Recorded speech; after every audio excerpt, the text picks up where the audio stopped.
Akimbo is the kind of movie you get when you really want to cross Scott Pilgrim versus the World and a Neville Dean and Taylor movie. This is the film that is about an online live streaming game in which people hunt other people. A live audience is watching and reacting to it, and they have to not only try to kill each other, but also avoid the cops as well, and also try to escape the people that are actually making and funding this game. Daniel Radcliffe plays a game developer who simply just wakes up one morning and he's got guns bolted to his hands. And he finds out that his mission is essentially to take down the reigning champion of this game so far, who is a character called Nyx, played by Samara Weaving of Ready or Not. Now, last week when I reviewed VFW, I talked about how that movie had its strengths in the fact that it was very, very genuine. Like, it felt like it was just simply wanting to be a movie like a lot of things that it was certainly inspired by, like Assault on Precinct 13 or a Cannon film or something like that. Like, it really went hand in hand with a lot of those movies to be a very real product.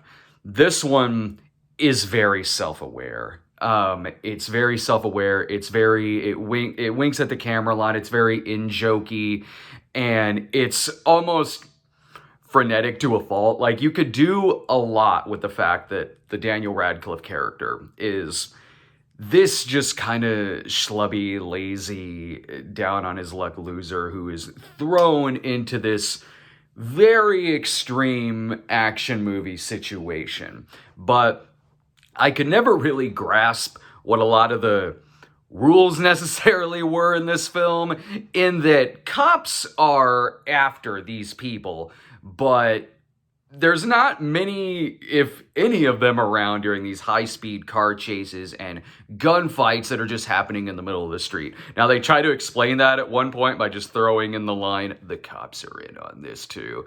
Okay, well, I guess that explains that. But while Daniel Radcliffe, like, he seems perfectly fine with the fact that he's got holes all over in his hands now and just nailed and deadbolted guns into it. He'll mildly react whenever he shoots them and just, ow, ow.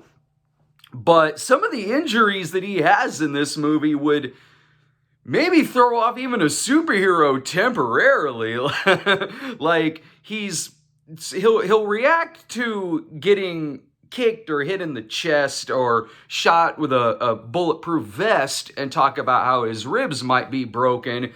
But in a car chase, when he slams through the windshield and lands in another car by crashing through that car's windshield, he's fine.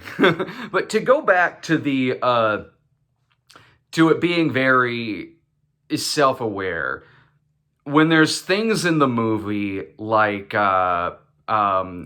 Samara Weaving will grab a hammer at one point, throw it up in the air, and yell out, "I have the power!" And in the climactic fight at the end, it starts playing Never Surrender by Stan Bush. Even in Daniel Radcliffe's apartment, there's posters for Commando and Rambo First Blood Part 2.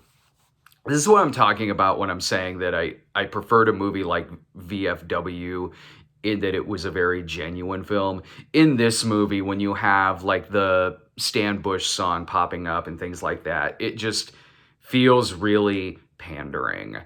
And I wasn't all that impressed, especially because clearly it should have a Treasure of the Four Crowns and House by the Cemetery poster behind it, with a wall of big box VHSs. Then, well, clearly I would definitely make this a 4-star movie. And you know what? All that would be fine, because I've certainly seen a lot of movies that I've loved that throw in references to something else, a song from something else, a line from an old show. Absolutely that can work. But when really nothing else in the movie is working all that much, from the plot that I've seen better in other movies before, to the characters that I'm not really warming all that up to, especially the Nyx character. That is honestly one of the more obnoxious action movie leads I've seen in a really long time. From the jokes, to the smugness, to the scoffing, to just the lines and looks and everything. This character was annoying. Here is a character that does have a tragic backstory, and when you find out why she's doing what she's doing, you should be able to empathize or root for this character a little bit. I'm not. I am rooting for every single character that is trying to kill this character.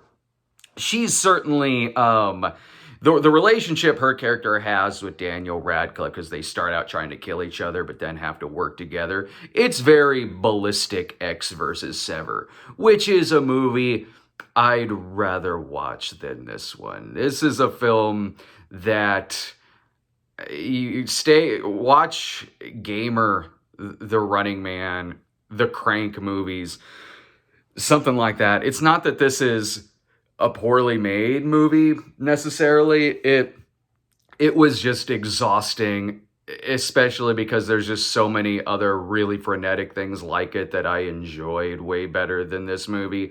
It's not that it's terrible, because it certainly has a style and it has a lot of effort put into that style, just not enough to rise it above the Warren territory, or the characters that I didn't particularly care for all that much, or the jokes that I certainly didn't like all that much. So anyway, that's Guns Akimbo. Please subscribe to our channel at youtube.com/Stone Gremlin Productions.